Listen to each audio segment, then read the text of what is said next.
अस्सलाम वालेकुम dear students, कैसे हैं आप सब। तो आज हम एक्सरसाइज 5.2 स्टार्ट करेंगे। तो बिफोर एक्सरसाइज 5.2 तो सबसे पहले है प्रॉब्लम कंस्ट्रेंट्स। अब ये प्रॉब्लम कंस्ट्रेंट्स क्या होते हैं? The system of linear inequalities involved in the problem concerned is called problem constraints. तो लीनियर इनइक्वालिटीज़ का जो सिस्टम है उसके अंदर जो भी हमें प्रॉब्लम जिसका ग्राफ बनाना हो, ठीक है, तो उसको हम कहते हैं प्रॉब्लम कंस्ट्रेंट्स। इनको हम वैसे लीनियर प्रोग्रामिंग में लिमिटेड रिसोर्सेज भी कहते हैं। बिजनेस का या रियल वर्ल्ड का कोई प्रॉब्लम सॉल्व करना हो तो उसमें जो प्रॉब्लम कंस्ट्रेंट्स होते हैं वो एक लिमिटेड रिसोर्सेज होते हैं। फॉर एग्जांपल, जैसे हमने एक्सरसाइज 5.1 में भी कुछ क्वेश्चंस किए थे जिसमें आपको इस तरह की कोई सिस्टम ऑफ लीनियर इक्वेशंस आपको नज़र आ रहे थे, जैसे 2x+3y is less than equal to 6, 4x+5y is greater than equal to 20। तो इस तरह की जो linear system of linear inequalities हैं, तो इस तरह की प्रॉब्लम्स को हम प्रॉब्लम कंस्ट्रेंट्स बोलते हैं, ठीक है। Then non negative constraints. तो other than problem constraints we have non negative constraints. तो the variables in used in the system of linear inequalities relating to the problems of everyday life and are non-negative and are called non-negative constraints। तो system of linear inequalities में जो भी variables use होंगे उन्हें हम non negative constraints कहेंगे। For example, x is greater than equal to zero and y is greater than equal to zero. तो x और y क्या होंगे? नॉन नेगेटिव कंस्ट्रेंट्स होंगे, ठीक है। तो नेक्स्ट है decision variables. The non-negative constraints play an important role for taking decisions, so these variables are called decision variables। तो इन्हीं वेरिएबल्स x और y को हम डिसीजन वेरिएबल्स कहेंगे। एग्जांपल देखिए, if a factory produces chairs and tables, chairs को अगर हम x का नाम दे दें, टेबल्स को y का नाम दे दें, then x and y are decision variables, ठीक है। इसके बाद है फिजिबल रीजन। बच्चों, यहाँ से इम्पोर्टेंट बात शुरू हो रही है और पूरी एक्सरसाइज में हम जिस रीजन पर जोर देंगे वो फिजिबल रीजन होगा। अब ये फिजिबल रीजन होता क्या है?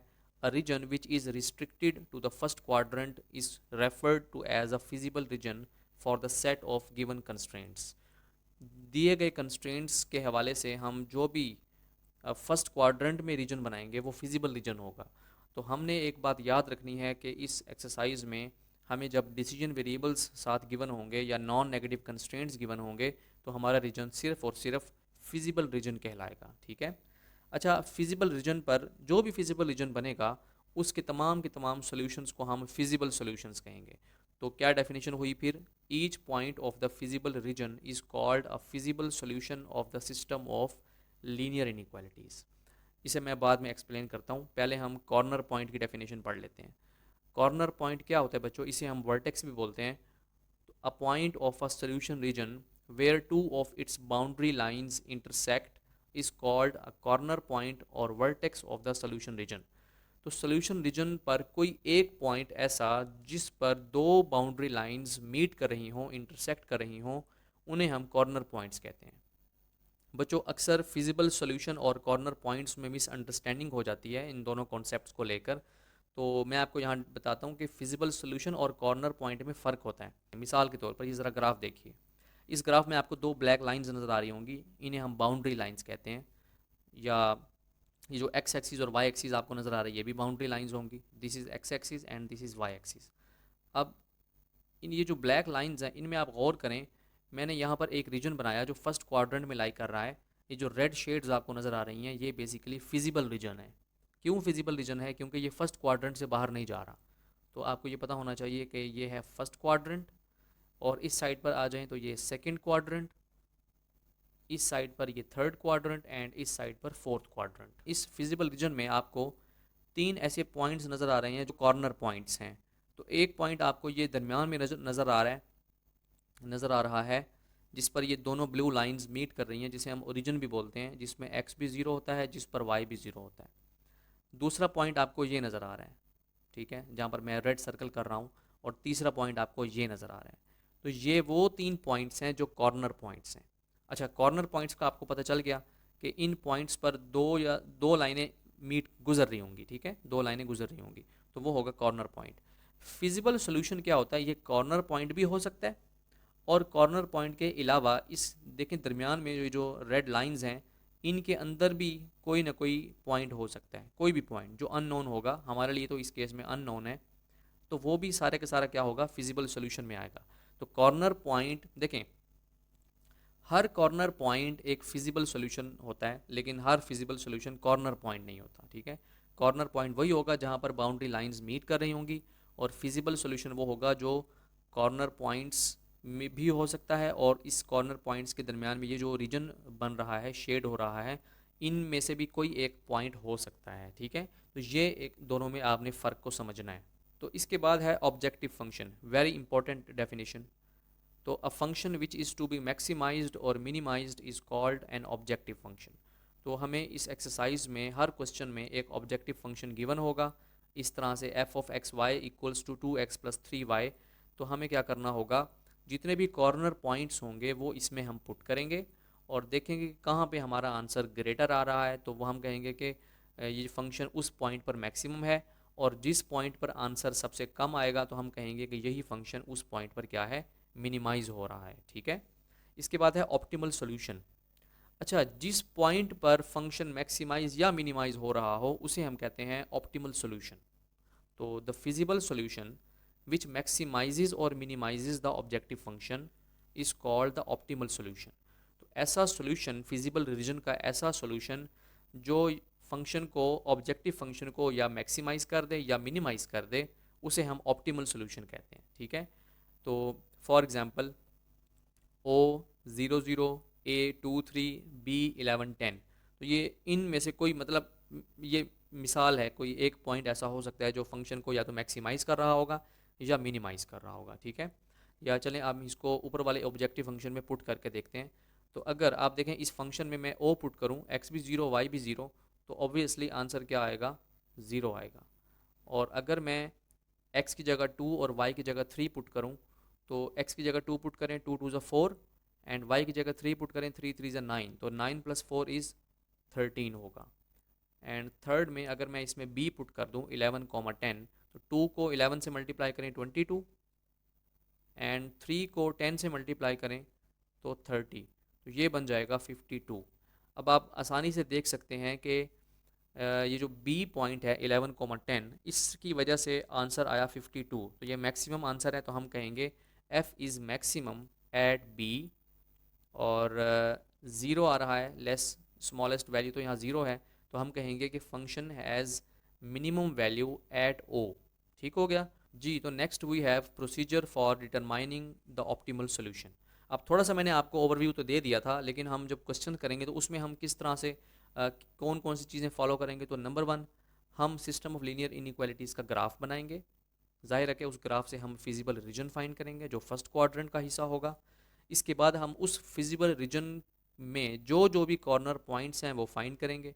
कुछ कॉर्नर पॉइंट्स पहले से हमें मालूम होंगे, कुछ कॉर्नर पॉइंट्स हमें फाइंड करने पड़ेंगे, और कहीं हमें फाइंड नहीं भी करने पड़ेंगे।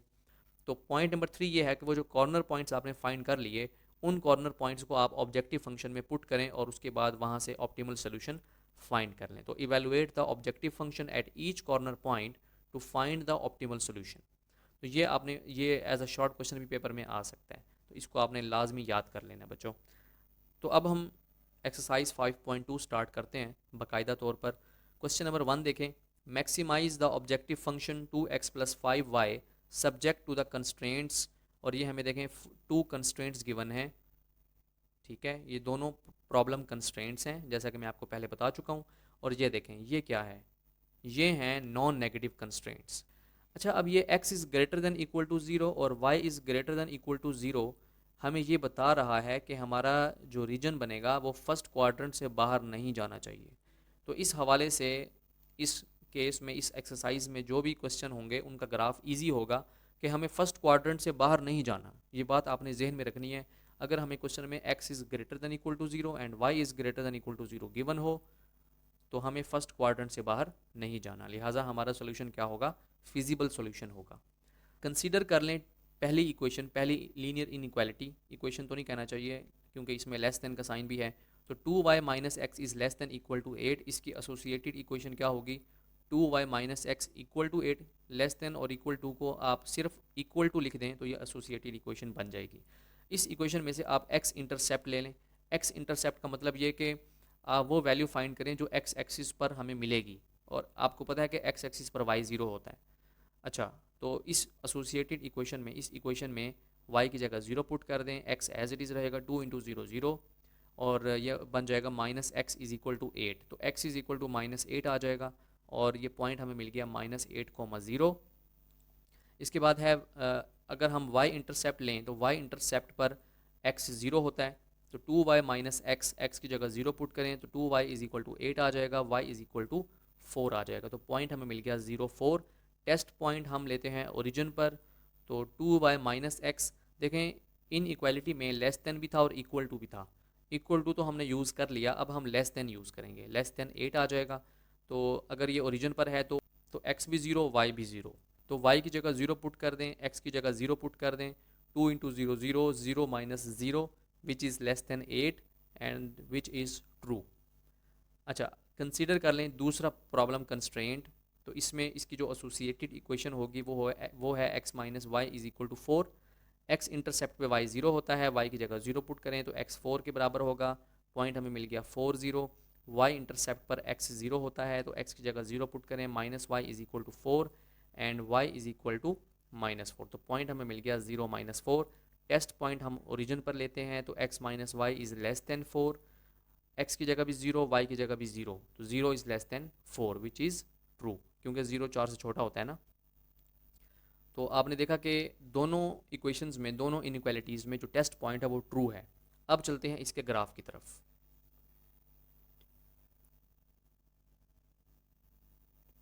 अच्छा, आप देखें कि हमने 4 पॉइंट्स यहाँ फाइंड किए।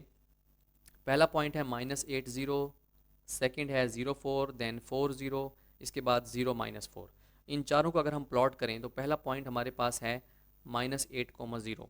तो इस तरह से आपने क्या करना है, एक्स एक्सिस और वाई एक्सिस प्लॉट करना है, दोनों वर्टिकल एंड हॉरिजॉन्टल लाइंस।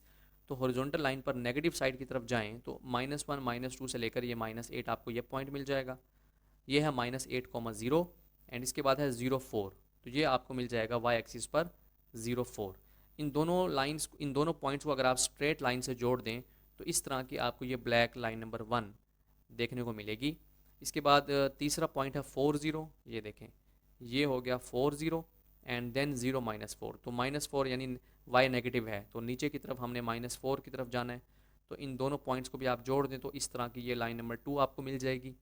अब देखें दोनों लाइंस का जो टेस्ट पॉइंट था वो ट्रू था। ट्रू का मतलब ये कि जब आप लाइन ड्रॉ कर लेंगे तो उसका जो रीजन होगा वो टूवर्ड्स द ओरिजिन होगा। इस ग्राफ में आप देख सकते हैं कि ये ओरिजिन है, ठीक है। तो अगर हम लाइन नंबर 1 की बात करें तो इसको भी हम इधर को शेड करेंगे, ठीक है, इस तरह ये सारा शेड हम कर देंगे। और ये जो लाइन नंबर 2 है इसका एरिया भी हम इधर को शेड करेंगे, ठीक है, इस तरह शेड करेंगे। लेकिन अब इन सारे रीजन में हमने अभी बात की कि हमने फिजिबल सोल्यूशन फाइंड करना है, फिजिबल रीजन होना चाहिए। तो फिजिबल रीजन फर्स्ट क्वाड्रेंट से बाहर तो नहीं जाता, लिहाजा ये मैंने जो भी ग्रीन एरिया शेड किया, तो ये जितना भी ग्रीन रीजन शेड हो रहा है यही हमारा क्या है, फिजिबल रीजन है, इससे हमने बाहर नहीं जाना। अच्छा, आप ज़रा गौर करें इस रीजन, ये जो ग्रीन रीजन बनाया मैंने, इसमें आप देखें कुछ कॉर्नर पॉइंट्स आपको दिख रहे हैं। पहला कॉर्नर पॉइंट को आपको ये ओरिजिन दिख रहा है, ठीक है। दूसरा कॉर्नर पॉइंट आपको दिख रहा है 4 0, ठीक है, दिस पॉइंट। तीसरा कॉर्नर पॉइंट आपको ये दिख रहा है एंड चौथा कॉर्नर पॉइंट आप ज़रा गौर करें, ये दोनों ब्लैक लाइंस यहाँ इस पॉइंट पर मीट कर रही हैं, ठीक है। इसको हम कोई नाम दे दें, लेट से आप इसको सी का नाम दे दें, और ये वो कॉर्नर पॉइंट है जो अननोन है, जो हमें नहीं पता। तो ये भी हमें फाइंड करना होगा। हो सकता है कि इस पॉइंट पर हमारा फंक्शन मैक्सिमम हो जाए, तो अगर हम ये फाइंड नहीं करेंगे तो जो भी हमारा आंसर आएगा वो ज़ाहिर है कि गलत होगा, हम वो हमारा ऑप्टिमल सोल्यूशन नहीं होगा। तो जो कॉर्नर पॉइंट अननोन होगा तो वो हमें लाजमी फाइंड करना पड़ेगा। अब वो फाइंड कैसे करेंगे? सिंपल है, हमें जो दो प्रॉब्लम कंस्ट्रेंट्स गिवन थे उनकी जो हमने दो एसोसिएटेड इक्वेशंस बनाई थी, ये देखें, ये एसोसिएटेड इक्वेशन आपने एक ये बनाई थी और दूसरी ये आपने बनाई थी। तो इन दोनों को अगर हम सॉल्व कर लें और एक्स और वाई फाइंड कर लें तो वही एक्स वाई क्या होगा, कॉर्नर पॉइंट होगा, ठीक है। तो ऐसा करते हैं कि इक्वेशन नंबर 1 लिखते हैं, 2y minus x equal to 8 and second equation है x minus Y is equal to 4, इसको आप 2 का नाम दे दें। तो अगर 1 और 2 को हम ऐड करें तो इक्वेशन 1 है minus x plus 2 y is equal to 8, और इक्वेशन 2 आ जाएगी, दोनों को ऐड करें तो माइनस एक्स प्लस एक्स ये दोनों कैंसिल हो जाएंगे, 2y में से y माइनस करें प्लस y, 8 प्लस 4 क्या है 12 है, तो y की वैल्यू क्या आ गई 12 आ गई। इसे आप पुट कर दें इक्वेशन नंबर 2 में, तो इक्वेशन 2 क्या बन जाएगी x माइनस वाई, तो y की जगह 12 आ जाएगा इज इक्वल टू 4, माइनस 12 इधर आके प्लस हो जाएगा तो 12 प्लस 4 इज 16। तो बच्चों c x comma y which is equal to x पहले आएगा 16, y बाद में आएगा 12। तो ये हमने 4 कॉर्नर पॉइंट्स हमारे पास हैं O, A, B and C। इन चारों कॉर्नर पॉइंट्स को यूज़ करके हम ऑप्टिमल सोल्यूशन की तरफ जाएंगे।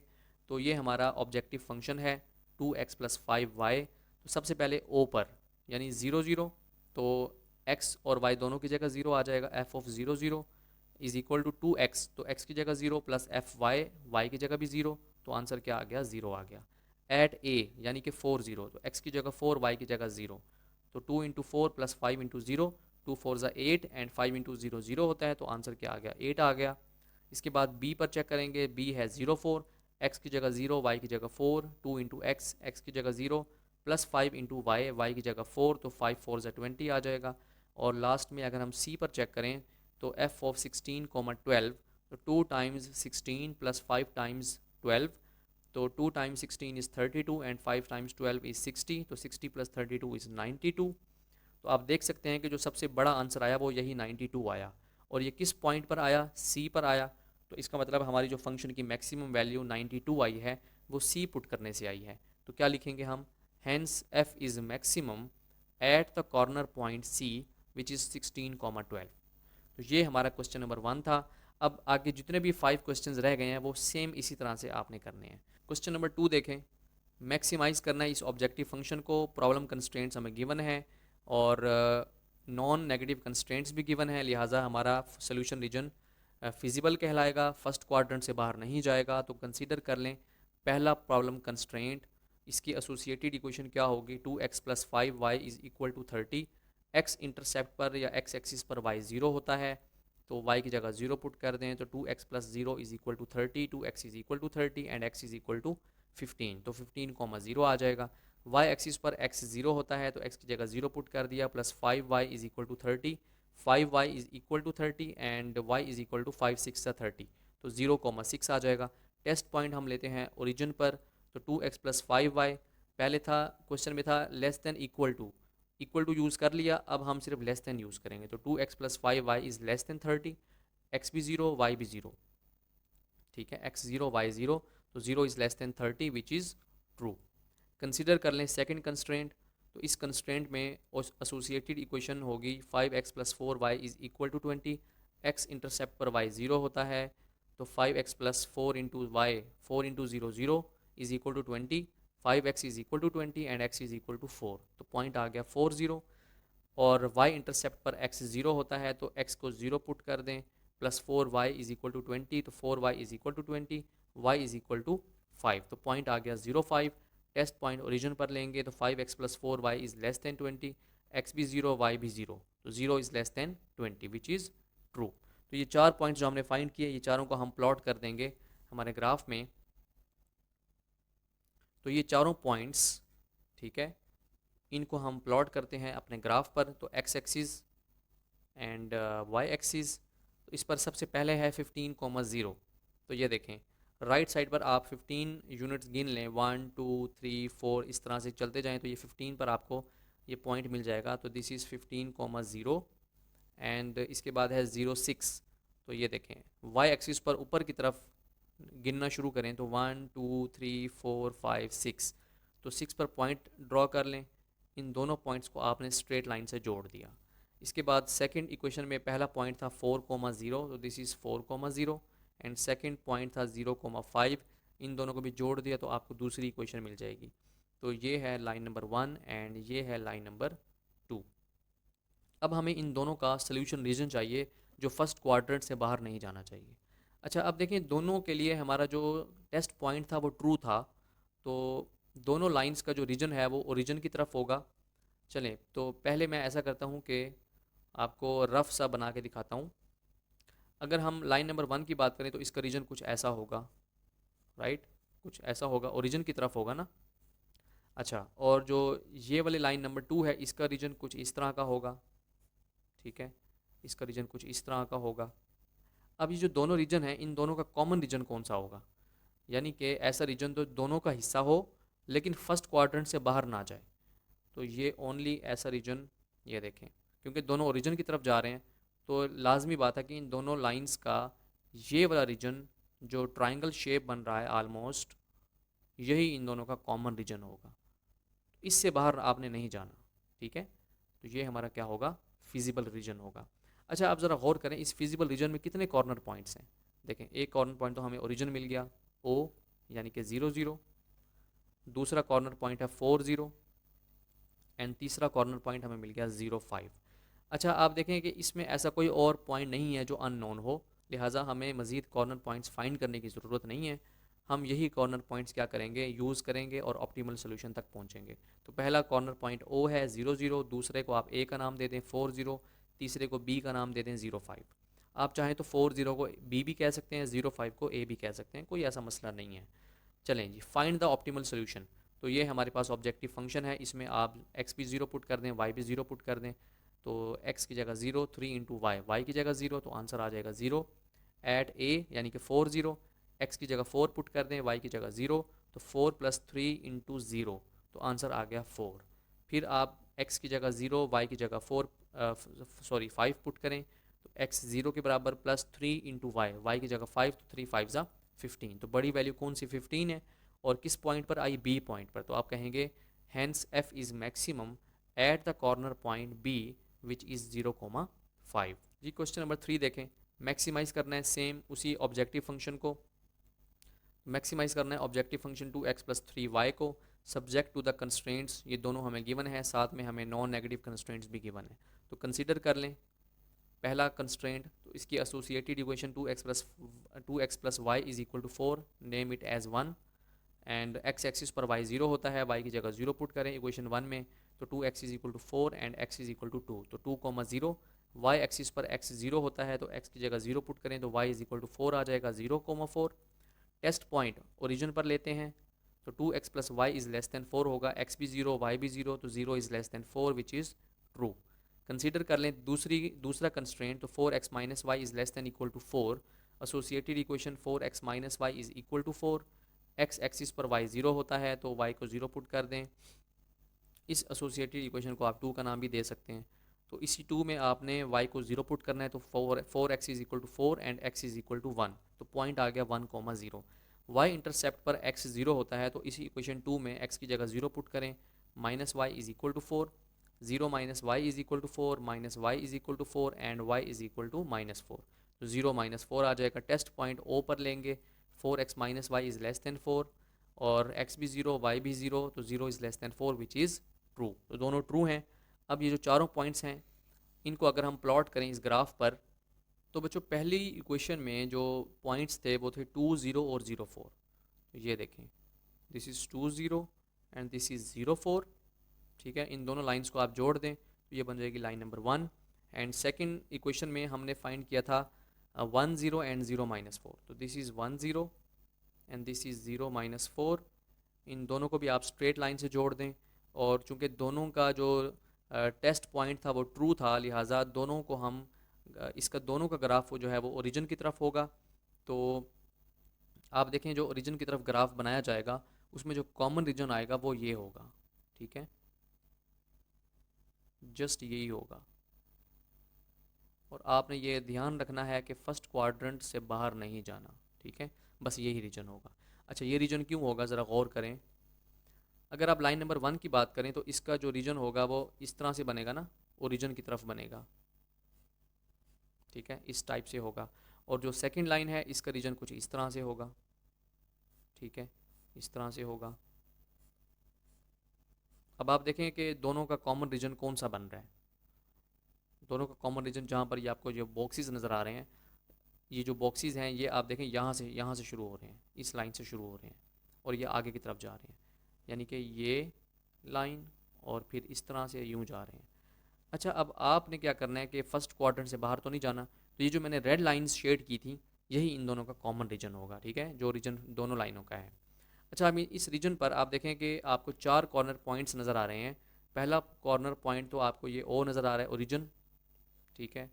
एक ये है, दूसरा हमारे पास 10, इसको आप ए का नाम दे दें। तीसरा हमारे पास बी है जिसको आप 04 कह दें। तीसरा अननोन है।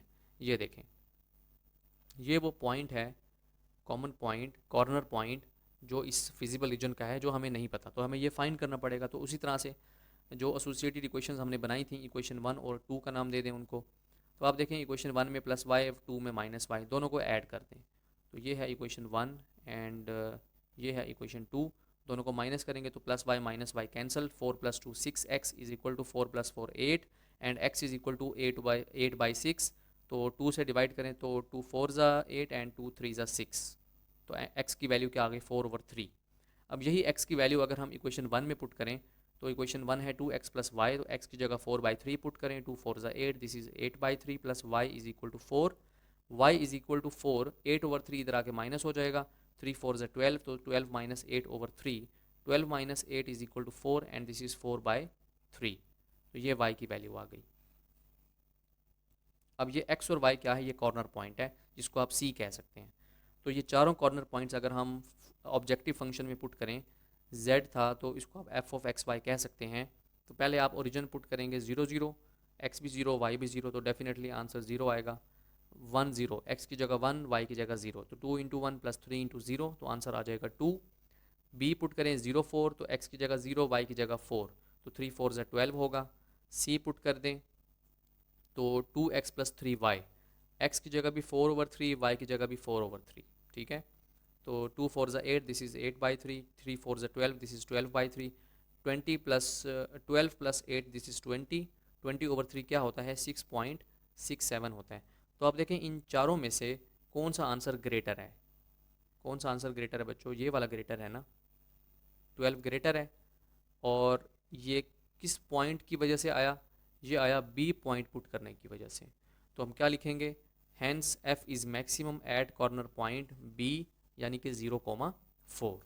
क्वेश्चन नंबर 4 देखें, मिनिमाइज करना है इस ऑब्जेक्टिव फंक्शन को, कंस्ट्रेंट्स गिवन है, नॉन नेगेटिव कंस्ट्रेंट्स भी गिवन है। तो इस एक्सप्रेशन की एसोसिएटेड इक्वेशन क्या होगी, x + y is equal to 3, name it as 1। x intercept पे y 0 होता है, y की जगह 0 पुट करें इक्वेशन 1 में, तो x इज इक्वल टू 3 आ जाएगा, तो 3,0 आ जाएगा। y इंटरसेप्ट पर x 0 होता है, तो x की जगह 0 पुट करें, y is equal to 3 which is 0 3। इसके बाद टेस्ट पॉइंट o पर होगा, तो x + y देखें इस इक्वेशन में ग्रेटर देन 3 था, तो यहाँ पर हम ग्रेटर देन यूज़ करेंगे, x भी 0 y भी 0, तो 0 is greater than 3 which is false. अच्छा, कंसीडर कर लें सेकंड इनइक्वालिटी, तो इसकी एसोसिएटेड इक्वेशन क्या होगी, 7x + 5y is equal to 35, name it as 2। x intercept पर y 0 होता है, y की जगह 0 पुट करें, तो 7x is equal to 35 and x is equal to 5, तो 5,0 आ जाएगा। y इंटरसेप्ट पर x 0 होता है, तो 7 × 0 + 5y इज इक्वल टू 35, तो 5y is equal to 35 and y is equal to 7, तो 0,7 आ जाएगा। टेस्ट पॉइंट हम ओरिजिन पर लेते हैं, तो 7x + 5y, अब लेस देन यूज़ करेंगे, इक्वल टू तो हम पहले कर चुके, तो x की जगह भी 0, y की जगह 0, तो 0 is less then 35 which is true. अच्छा, तो जो हमारे कॉर्नर पॉइंट्स हैं उनमें देखें, पहला जो पॉइंट था वो था 3,0 एंड सेकंड था 0,3 पहली इक्वेशन से, तो दोनों को जोड़ दें, ये लाइन बन जाएगी, line number 1। And second line देखें, पहला पॉइंट है 5,0, ठीक है। आप साथ में ये पॉइंट्स भी लिख सकते हैं ताकि एग्जामिनर को साफ पता चले कि ये कौन सा पॉइंट है, ठीक है। तो आप साथ में आप पॉइंट्स भी लिख दें तो ज़्यादा बेहतर रह जाएगा। चलें जी, ये चारों पॉइंट्स हैं। अच्छा, अब इन सब का हमें सोल्यूशन रीजन चाहिए, फिजिबल रीजन चाहिए। तो जो पहली लाइन है वो चूँकि फॉल्स थी, इसका अगर आप रीजन देखें तो ये बनेगा रीजन, ठीक है, इसका रीजन ये बनेगा। और इसका रीजन कौन सा बनेगा, इसका रीजन ये बनेगा।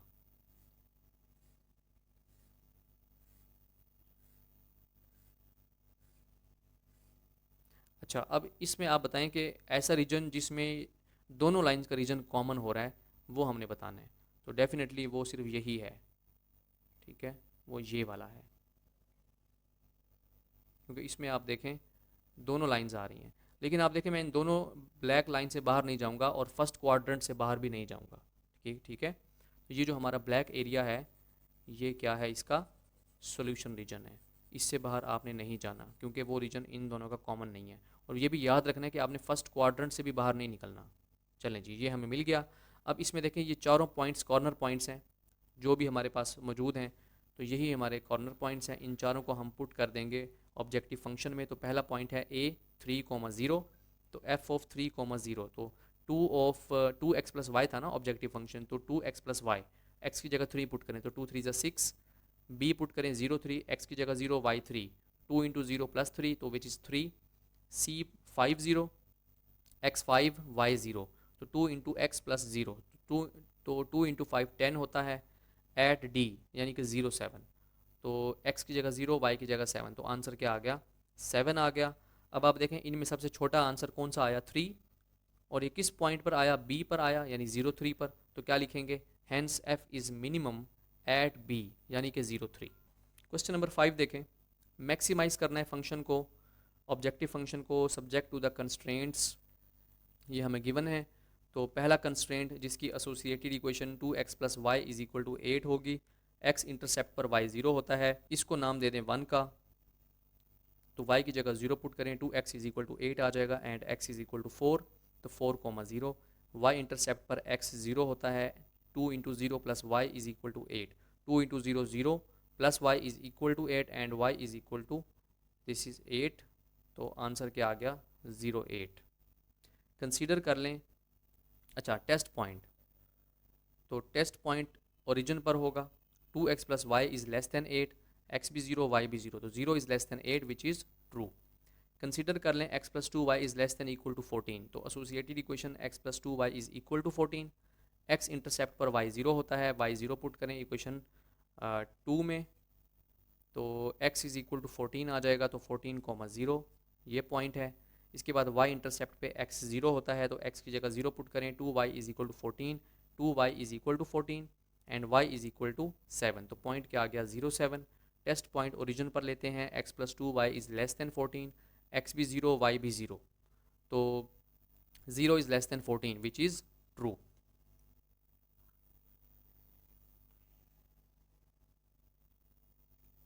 हाँ जी, पहला पॉइंट कौन सा था 4 0, दूसरा पॉइंट कौन सा था 0 8, इन दोनों पॉइंट्स को जोड़ें एक स्ट्रेट लाइन मिल जाएगी, और ये दोनों के दोनों क्या थे ट्रू थे बच्चों, ये दोनों क्या थे बच्चों, ये दोनों ट्रू थे ना, तो इस लाइन का जो रीजन बनेगा वो टूवर्ड्स द ओरिजिन बनेगा। अच्छा इसके बाद सेकंड लाइन, इस पर आप देखें पहला पॉइंट हमारा बन रहा था 14,0, अच्छा जी, तो ये है 14,0 एंड 0,7, इन दोनों लाइंस को भी आप जोड़ दें, तो अब हमें कॉमन रीजन चाहिए, तो ज़रा गौर करें इन दोनों का कॉमन रीजन कौन सा होगा। अगर ये दोनों ओरिजिन की तरफ जा रहे हैं तो फर्स्ट क्वाड्रेंट से हमने एक तो बाहर नहीं जाना, दूसरा इनका जो कॉमन रीजन है वो सिर्फ यही बनेगा, ठीक है, इससे बाहर आपने नहीं जाना। तो अगर कुछ लाइंस अगर बाहर निकल जाएं तो आपने पहले तो कोशिश करनी है कि जो लाइंस हैं वो इसके अंदर ही रहें, ठीक है, स्केल का इस्तेमाल आपने लाजमी करना है। ये बन गया सोल्यूशन रीजन या फिजिबल रीजन। इसके अंदर कितने कॉर्नर पॉइंट्स हैं, देखें एक कॉर्नर पॉइंट तो हमें मिल गया O, सेकंड हमें मिल गया 4,0, थर्ड हमें मिल गया 0,7 एंड ये देखें ये फोर्थ है, यहाँ पर भी तो दोनों लाइनें मिल रही हैं ना, तो ये वैल्यू क्या है अननोन है, तो अगर मैं इसको C का नाम दे दूँ तो ये हमारे लिए अननोन है। तो O है 0 0, A है 4 0, B है 0 7 एंड C x y है, तो हमें ये कॉर्नर पॉइंट चाहिए। तो इक्वेशन 1 और इक्वेशन 2 को हम सिंप्लीफाई कर लेंगे, जो अभी हमने जिनको हमने एसोसिएटेड इक्वेशन कहा। तो अगर मैं इक्वेशन 1 को 2 से मल्टीप्लाई कर दूं, तो इक्वेशन 1 के हर एलिमेंट को 2 से मल्टीप्लाई करें, 2x को 2 से मल्टीप्लाई करें 4x, y को 2 से मल्टीप्लाई करें 2y, 8 को 2 से मल्टीप्लाई करें 16, इसे नाम दे दें 3 का। अब इक्वेशन 2 में देखें तो आपको जो है 2y नज़र आ रहा है, 3 इक्वेशन में भी 2y है, तो दोनों को माइनस कर दें, 3 माइनस 2, तो पहले हम लिखेंगे 3 देन हम लिखेंगे 2। जब आप दोनों को माइनस करेंगे तो नीचे वाली इक्वेशन का साइन चेंज होगा, ये माइनस हो जाएगा, ये प्लस x है माइनस हो जाएगा, प्लस 14 है माइनस हो जाएगा, तो प्लस माइनस कैंसिल हो गए, 4 में से 1 माइनस करें 3, 16 में से 14 माइनस करें 2, तो x इज़ इक्वल टू 2/3 आ जाएगा। तो इसी x की वैल्यू को अगर हम इक्वेशन 1 में पुट करें तो इक्वेशन 1 क्या है, 2x plus y is equal to 8, तो 2x की जगह x की जगह 2/3 आ जाएगा, plus y is equal to 8, 2 two ज़ 4, this is 4/3 plus y is equal to 8 and y is equal to 8 minus 4/3, तो 3 8 ज़ 24, तो 24 minus 4 divided by 3 which is 20/3। तो ये हमें कॉर्नर पॉइंट मिल गया, x की जगह 2/3 और y की जगह 20/3। अब ये चारों कॉर्नर पॉइंट्स हम ऑब्जेक्टिव फंक्शन में पुट करेंगे, तो आप इसको चाहे z कह दें या f(x, y) कह दें, एक ही बात है। पहले o पर चेक करेंगे तो x भी 0 y भी 0, तो आंसर डेफिनेटली 0 आएगा। फिर a पर चेक करेंगे 4 0, x 4 y 0, तो 2 इंटू 4 प्लस 3 इंटू 0, तो 2 4 ज़ा 8 होता है। b ऑफ 0,7, b ऑफ 0,7, तो x की जगह 0, y की जगह 7, तो यहाँ 2 इंटू 0 प्लस 3 इंटू 7 आ जाएगा विच इज़ 21। c पुट करेंगे तो x की जगह 2/3, y की जगह 20/3, तो 2 इंटू 2/3 प्लस 3 इंटू 20/3, तो 2 को 2 से मल्टीप्लाई करें दिस इज़ 4/3, 3 को 20 से मल्टीप्लाई करें 60, एलसीएम ले लें 3 आ जाएगा, 4 प्लस 60 64 होता है। दोनों को डिवाइड करें तो बाय यूजिंग कैलकुलेटर तो आंसर आ जाएगा 21.3। तो ये बताएं कि सबसे मैक्सिमम आंसर कहाँ पे आया, 21.3 है ना, तो ये किस पॉइंट पर आया, सी पॉइंट पर, तो हम कहेंगे f is maximum at C 2/3, 20/3। Question number 6 देखें, find the minimum and maximum values of z, और हमें क्वेश्चन गिवन है, प्रॉब्लम कंस्ट्रेंट्स भी गिवन है। इस क्वेश्चन में हमने मिनिमम और मैक्सिमम दोनों फाइंड करने हैं। अच्छा, तो कंसीडर कर लें हमारा प्रॉब्लम कंस्ट्रेंट, तो इसकी एसोसिएटेड इक्वेशन क्या होगी, 3x plus 5y is equal to 15, name it as 1, x intercept पर y 0 होता है, इक्वेशन 1 में y 0 पुट करें तो 3x इज इक्वल टू 15 आ जाएगा, x इज इक्वल टू 5 आ जाएगा, तो 5,0 पॉइंट आ गया। y इंटरसेप्ट पर x 0 होता है, तो इक्वेशन 1 में x की जगह 0 पुट करें, y plus 5y is equal to 15, तो 0 plus 5y is equal to 15 and 5y is equal to 15, दोनों तरफ 5 से डिवाइड करें तो y इज इक्वल टू 3 5 ज़ा 15 होता है, तो आंसर क्या आ गया, 3 आ गया, तो 0,3 आ जाएगा। ठीक है, इनका टेस्ट पॉइंट चाहिए हमें, ओरिजिन पर लेंगे तो 3x प्लस 5y, देखें यहाँ पर ग्रेटर देन 15 है, तो यहाँ पर हम ग्रेटर देन का साइन यूज़ करेंगे, x भी 0 y भी 0, तो 0 is greater than 15 which is false. इसके बाद कंसीडर कर लें x plus 6y is greater than equal to 9, इसकी एसोसिएटेड इक्वेशन में इक्वल टू 9 आ जाएगा, x इंटरसेप्ट पर y 0 होता है, इक्वेशन 1 में बल्कि 2 में y की जगह 0 पुट करें तो x plus 0 is equal to 9, तो x इज इक्वल टू 9, तो x जो 9,0 आ जाएगा। y इंटरसेप्ट पर x 0 होता है, तो इक्वेशन 2 में x की जगह 0 पुट करें, 6y इज इक्वल टू 9, तो y इज इक्वल टू 9/6, इसको आप 3 पे डिवाइड करें, 3 3 ज़ा 9, 3 2 ज़ा 6, तो y क्या आ गया 3/2, तो पॉइंट क्या आ गया 0,3/2। टेस्ट पॉइंट ओरिजिन पर होता है, x plus 6y is greater than 9, x भी 0 y भी 0, दोनों जब 0 ग्रेटर होगा 9 से तो ये फॉल्स है। हाँ जी, तो हमारा पहला पॉइंट क्या था 5,0 और दूसरा पॉइंट क्या था 0,3, इन दोनों लाइंस को जोड़ें तो लाइन नंबर 1 मिल जाएगी हमें। सेकंड इक्वेशन में जो पहला पॉइंट था वो 9,0 था एंड दूसरा था 0,3/2। बच्चों 3/2 1.5 को कहते हैं, तो ये है 1, ये है 2, तो 1 और 2 के दरमियान होगा ना 3/2, 1.5 होता है। अच्छा, तो इन दोनों पॉइंट्स को आप जोड़ दें, ठीक है, इन दोनों पॉइंट्स को आप स्ट्रेट लाइन से जोड़ दें। अब आप ज़रा गौर करें कि दोनों का जो समझ लें कॉमन जो फिजिबल रीजन है वो इस तरह से है कि इन दोनों का टेस्ट पॉइंट फॉल्स है। अगर दोनों का टेस्ट पॉइंट फॉल्स है तो दोनों लाइनें कहाँ बनेंगी, away from the origin, origin की तरफ नहीं जाना, ओरिजिन से दूर जाना है। तो अगर मैं इस लाइन का ग्राफ बनाने लगूँ तो वो कुछ इस तरह से होगा, और अगर मैं इसका ग्राफ बनाने लगूँ तो वो कुछ इस तरह से होगा। ठीक है, लेकिन हमने फर्स्ट क्वाड्रेंट से एक तो बाहर नहीं जाना, दूसरा इनका हमें कॉमन रीजन चाहिए, तो चलें इनका कॉमन रीजन हम देख लेते हैं कि वो क्या होगा। देखें वो ये होगा, ठीक है,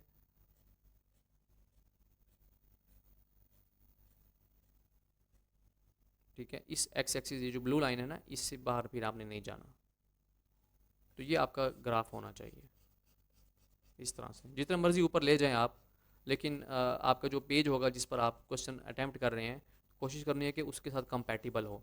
ये ना हो कि शीट बहुत बड़ा, आप इतना बड़ा ग्राफ बना लें कि सफ़े पर वही नज़र आ रहा हो, ऐसा नहीं करना। आपने एक बस नॉर्मल साइज़ का ग्राफ बना लेना, सिर्फ ये आइडिया मिल जाए एग्जामिनर को कि जो ग्राफ है वो आपने ठीक बनाया है। अच्छा, अब इसमें गौर करें, हमें कौन कौन से कॉर्नर पॉइंट्स इसमें मिल रहे हैं। देखें, एक कॉर्नर पॉइंट हमें मिल रहा है 0, 3, दिस वन, एंड एक हमें मिल रहा है देखें 0, 9, इसी रीजन पर है ना। और एक हमें ये देखें कॉर्नर पॉइंट ये मिल रहा है, ठीक है, ये वाला कॉर्नर पॉइंट। तो ये तीनों कॉर्नर पॉइंट्स हमें चाहिए। पहला कॉर्नर पॉइंट जो है 0, 3, ये हमें पता है। दूसरा कॉर्नर पॉइंट 9, 0, यह भी हमें पता है। लेकिन तीसरा कॉर्नर पॉइंट हमें नहीं पता, जिसको आप सी का नाम दे दें। तो पहला पॉइंट ए है 9, 0, दूसरा है 0, 3, तीसरा XY। हमें ये एक्स और वाई चाहिए। तो इक्वेशन 1 और 2, तो अगर मैं इक्वेशन 2 को 3 से मल्टीप्लाई कर दूं तो x मल्टीप्लाई होगा 3 से, तो 3x आ जाएगा। अगर आप 3 को 6 से मल्टीप्लाई करें तो 18y आ जाएगा। 9 को 3 से मल्टीप्लाई करें तो 27 आ जाएगा। इसे कहते हैं इक्वेशन नंबर 3। अब इक्वेशन 3 में भी आपको 3x नज़र आ रहा है और इक्वेशन 1 में भी आपको 3x नज़र आ रहा है। अच्छा, आपके माइंड में सवाल आया होगा कि इक्वेशन 2 को हमने 3 से मल्टीप्लाई क्यों किया। इसलिए कि हम वेरिएबल्स, कोई एक वेरिएबल को हम उसका कॉफिशेंट इक्वल करना चाहते हैं। इक्वेशन 1 में 3x हमें नज़र आ रहा है, तो अगर मैं किसी तरह इक्वेशन 2 में भी 3x बना पाऊँ तो x कैंसिल कर पाऊँगा मैं। तो इसलिए मैंने इक्वेशन 2 को 3 से मल्टीप्लाई करना चाहा। अब इक्वेशन 2 में आप देखें 3x बन जाएगा, फिर 18y, फिर 27। अब आप दोनों को माइनस करें, 3 में से 1 माइनस करें, तो इक्वेशन 3 क्या है, 3x plus 18y is equal to 27। And equation 1 क्या है, इक्वेशन 1 है 3x plus 5y is equal to 15। आप देखें दोनों में आपको 3x नज़र आ रहा है। तो चलें इनको माइनस कर दें, ये प्लस का माइनस हो जाएगा, ये भी माइनस हो जाएगा, ये प्लस 15 माइनस हो जाएगा। ये दोनों कैंसिल कर दें, 18 में से 5 माइनस करें 13y, 27 में से 15 माइनस करें 12 आ जाएगा। तो y इज इक्वल टू 12/13। ये y की वैल्यू आप इक्वेशन 2 में पुट करें, तो x plus 6y is equal to 9। तो y की जगह 12/13, 12 को 6 से मल्टीप्लाई करें 72/13, 72/13 इधर आके माइनस हो जाएगा।